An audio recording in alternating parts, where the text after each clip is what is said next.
I want to talk to you about our economy. It is important that you understand the reasons for the policy measures I've taken to combat the serious economic challenges this nation had long faced. I'm not going to talk in difficult terms by dwelling on economic jargon and concepts. I will speak in plain, clear language so that you know where I stand. More importantly, so that you see and hopefully will share my vision regarding the journey to a better, more productive economy for our beloved country.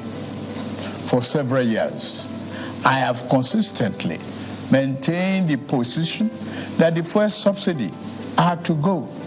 This once beneficial measure had outlived its usefulness. The subsidy cost us trillions of naira yearly, such as a vast sum of money would have been better spent on public transportation, health care, school, housing, and even national security. Instead, it was being funneled into the deep pocket and lavish bank account of a selected group of individuals. This group had amassed so much wealth and power that they became a serious threat to the fairness of our economy and the integrity of our democratic governance. To be blunt, Nigeria could never become the society it was intended to be as long as such small, powerful, yet unelected groups hold enormous influence over our political economy and the institutions that govern it. The whims of the few should never hold dominant sway over the hopes and aspirations of the many. If we are to be a democracy, the people and not the power of money must be sovereign. The preceding administration saw this looming danger as well. Indeed, it made no provision in the 2023 appropriation for subsidy after June this year. Removal of this once helpful device that had transformed into a millstone around the country's neck had become inevitable. Also, the multiple exchange rate, the system that had been established became nothing but a highway of currency speculation. It diverted money that should have been used to create jobs, build factories, and businesses for millions of people. Our national wealth was doled out on favorable terms to a handful of people who had been made filthy rich simply by moving money from one hand to another. This too was extremely unfair and is not acceptable. It also compounded the threat that the illicit and mass accumulation of money posed to the future of our democratic system and its economy. I had promised to reform the economy for the long-term good by fighting major imbalances that has plagued our economy. Ending the subsidy and the preferential exchange rate system were key to this fight.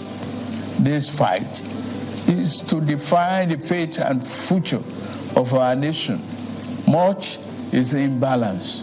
Thus, the effect in our economy immensely profited a tiny elite, the elite of the elite, you might call them.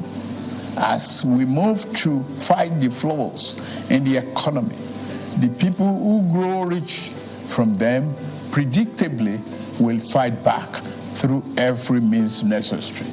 But we are ready. Our economy is going through a tough patch, and you are being hurt by it, I know. The cost of fuel has gone up. Food and other prices have followed it. Households and businesses are struggling. Things seem anxious and uncertain. I understand the hardship you face. I wish there were other ways. but there is not. If there were, I would have taken that route, as I came here to help, not to hurt the people and the nation that I love so dearly. What I can offer and immediate is to reduce the burden of current economic situation, which has imposed on all of us, most especially on businesses, the working class, and most vulnerable among us. Already, the federal government is working closely with states and local governments to implement interventions that will cushion the pains of our people across socio-economic brackets. Earlier this month, I signed 4 executive orders in keeping with my electoral promise to address unfriendly fiscal policies and multiple taxes that are stifling the business environment. These executive orders on suspension and deferred commencement of some taxes will provide the necessary buffers and headroom to businesses in manufacturing sector to continue to thrive and expand. To strengthen the manufacturing sector and increase its capacity to expand and create good paying jobs, we are going to spend 75 billion between July 2023 and March 2024. Our objective is to fund minimum of 75 enterprises with great potential to kickstart a sustainable economic growth, accelerated structural transformation, and improved productivity. Each of these 75 manufacturing enterprises will be able to access 1 billion credit at maximum of 9% per annum, with maximum of 60 months repayment for long-term loans and 12 months for working capital. Our administration recognizes the importance of micro, small, and medium-sized enterprises and the informal sector as the drivers of growth. We are going to energize this important sector with 125 billion. Out of the sum, we will spend 50 billion conditional grant to 1 million nano businesses between now and March 24. Our target is to give a minimum of 50,000 each to 1,300 nano businesses owners in each of the 774 local governments across the country. Ultimately, this program will further drive financial inclusion by onboarding beneficiaries into the formal banking system. In like manner, we will fund 100,000 MSMEs and startups with 75 billion. Under this scheme, each enterprise promoter will be able to get between 500,000 and 1 million at the maximum 9% interest per annum and repayment period of 36 months. To further ensure that food prices and the items remain affordable, we have had a multi-stakeholder engagement with various farmers and associations and the operators within the agricultural value chain. In short and in immediate terms, we will ensure stable food are available and affordable. To this end, I have ordered release of 200,000 metric tons of grains from strategic reserves to households across the 36 states and FCT. To moderate prices, we are also providing 225,000 metric tons of fertilizer, seeding, and other inputs to farmers who are committed to our food security agenda. Our plan to support cultivation of 500,000 hectares of farmland and all year-round farming practice remain on course. To be specific, 200 billion out of the 500 billion approved by the National Assembly will be disbursed as follows. Our administration will invest 50 billion each to cultivate 150,000 hectares of rice and maize. 50 billion each will also be earmarked to cultivate 100,000 hectares of wheat and cassava. This expansive agricultural program will be implemented targeting small farm holders and leveraging large-scale private sector players in the agri-business with strong performance record. In this regard, the expertise of developed financial institutions, commercial banks, and microfinance banks will be tapped to develop a viable and appropriate transaction structure for all stakeholders. Fellow Nigerians, I made a solemn pledge to work for you, how to improve your welfare and living condition.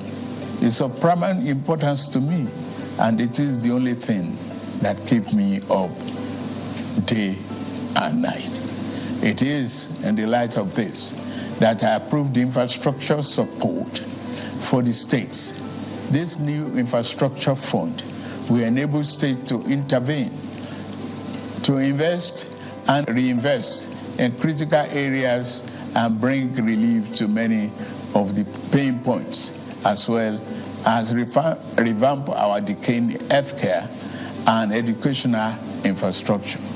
The fund will also bring improvement to rural access roads to ease evacuation of farm produce to markets. With the fund, our state will become more competitive and on a stronger financial footing to deliver economic prosperity to Nigerians. Part of our program is to roll out buses across state and local government for mass transit at a much more affordable rate. We have made provision to invest 100 billion between now and March 2024 to acquire minimum of 3,000 units of 20-seater CNG fuel buses. These buses will be shared to major transportation companies in the state using the intensity of travel per capita. Participating transport companies will be able to access credit under the facility at a maximum per annum 9% interest rate with 60 months repayment period. And this, in the same vein, we are also working in a collaboration with the labor unions to introduce a new national minimum wage for workers. I want to tell you, our workers, that this, your salary review is coming. Once we agree on the minimum wage and general upward review, we will make budget provision for it for immediate implementation. I want to use this opportunity to salute many private employers in the organized private sector who have already implemented general salary review for employees. Fellow Nigerians, this period may be hard on us, and there is no doubt that it's tough on us. But I urge you all to look beyond the present temporary pains and aim at the larger picture. All our good and helpful plans are in the works. More importantly, I know that they will work. Sadly, there was an unavoidable lag between subsidy removal and these plans coming fully online. However, we are swiftly closing the time gap. I plead with you, please have faith in our ability to deliver and in our concern for your well-being. We will get out of this turbulence, and due to the measures we have taken, Nigeria will be better equipped and able to take advantage of the future that awaits her.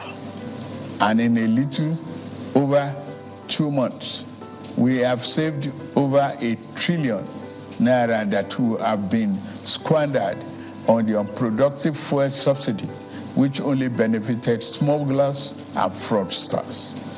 That money will now be used more directly and more beneficially for you and your families.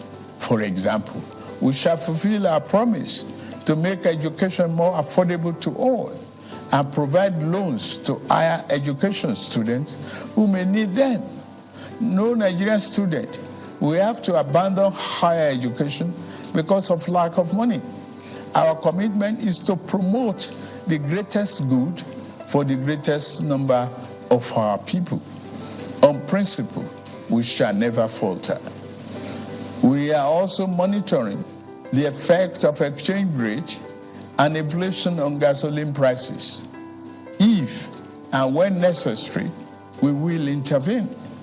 I assure you, my fellow countrymen and women, that we are exiting the darkness to enter a new and glorious dawn. Now, I must get back to work in order to make this vision come true. Thank you all for listening, and may God bless Federal Republic of Nigeria.